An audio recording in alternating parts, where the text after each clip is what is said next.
changing lives around the world. How? The world seems overwhelming. Millions of people need help. Can anyone really change lives?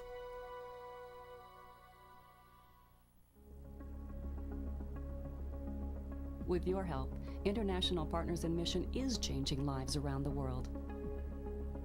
In China, where a mere $100 a year is all it takes to enable a small child to go to school. In Kenya, where a child orphaned by HIV/AIDS gets a chance at a decent life. In Cleveland, where a woman released from prison is given a helping hand to get back on her feet. In Jerusalem, where a blind Palestinian woman learns self-help skills to restore her independence and dignity. In Brazil, where a poor rural family is provided tools and techniques to increase its harvest without harming the environment.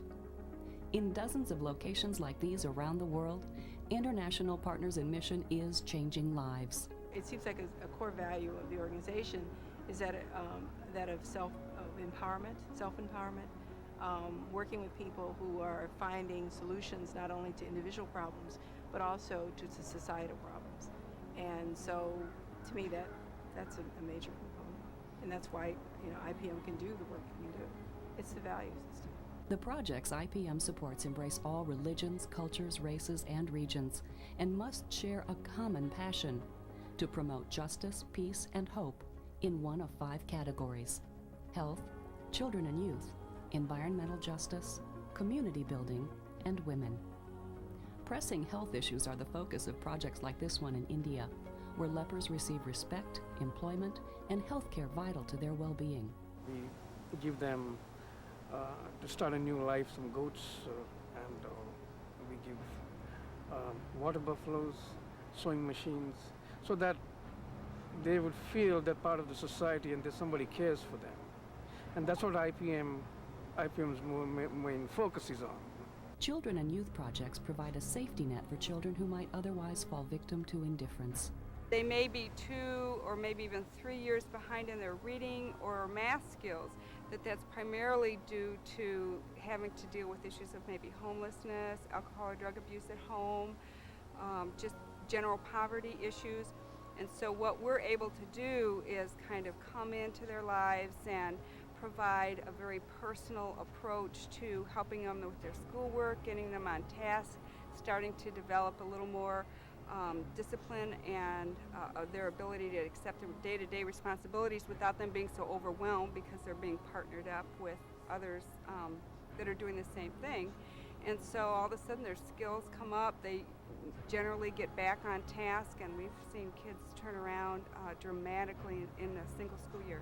Projects dedicated to environmental justice encourage a sustainable balance between modern development and a thriving ecosystem.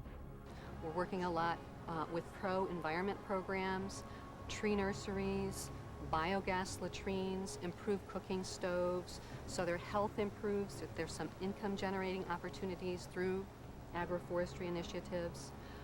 We're also partnering with a social work program to work on personal development skills, so each individual can benefit, can take more personal responsibility in their lives. Community building takes many forms: digging water wells, improving schools, and providing safe havens for troubled teens all help fortify struggling communities.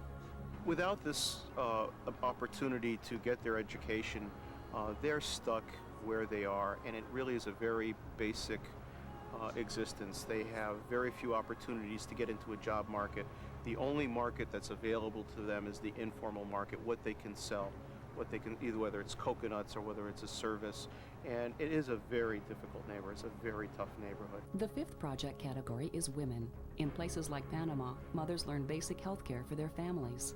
In Bosnia, Muslim, Catholic, and Orthodox women create hand-knit articles for global markets, regaining control over their lives. I don't know how they'd support themselves. It's a devastated economy. It's a post-war society. It's had basically probably most of the country is in post-traumatic stress disorder. It's a very, very difficult landscape, and these women are very energetic and committed and involved in trying to rebuild their country. International Partners in Mission, or IPM, was founded in 1974 by Paul Strege, Jim Mayer, and others on the unorthodox concept that mission could and should be a two-way street. Jim's widow, Sammy, was moved by this spirit of partnership as a young missionary bride taking her first step on the shores of India. I simply went ahead knowing that I had a support system for myself that would be okay. But I also knew that I had to learn to honor a new people, and that I simply was not there to give them kind of my Western way, my spiritual way, even though we may share the good things of that, but that I had to really step into a whole new way of living. And that was hard for me, but it also changed my life. Shared partnership was central to the founder's vision and remains one of 4 fundamental principles that guide IPM's actions today. Global awareness reflects our commitment to fostering unity in a turbulent world. I think it's particularly important in light of September 11th and the events in our world these days that folks begin to see the world and people in other communities as the similarities they have with us rather than the differences, and to try to find commonalities where we can work together and try to build a society that's full of peace and full of hope for those who are oppressed and often on the margins of our societies. Personalization is the ability of a donor to direct how their gift is used, either to a category or to a specific project. In return, donors receive letters, pictures, even invitations to visit from their chosen partners. I recently received a little thank you note from our project down in Ibagué, Colombia.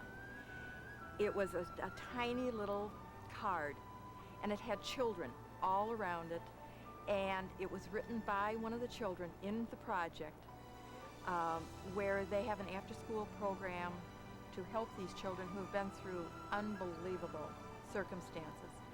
And it was written in Spanish saying, "Thank you for helping to make, my life better," is essentially what came out of it. So it is an absolute treasure.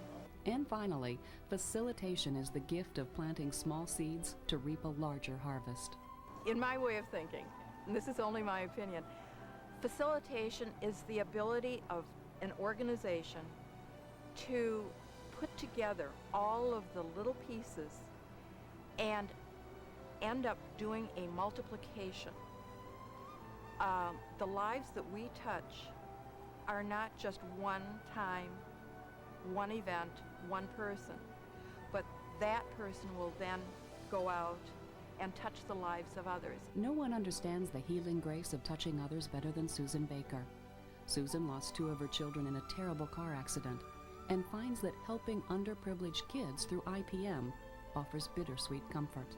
My goal was to not let my children be forgotten. That was very important to me.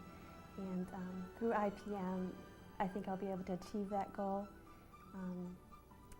This fund will go on long after I'm gone, and my children will still be able to help other children through this fund, and I'm so grateful for that. In a world that grows smaller every day, the ties that bind us to each other grow closer. Halfway around the world or across the street, we have neighbors who need help. In Kenya and in Cleveland, we have friends who are struggling. Inaction and indifference are no longer an option. One child at a time, one woman at a time, one family at a time, one community at a time.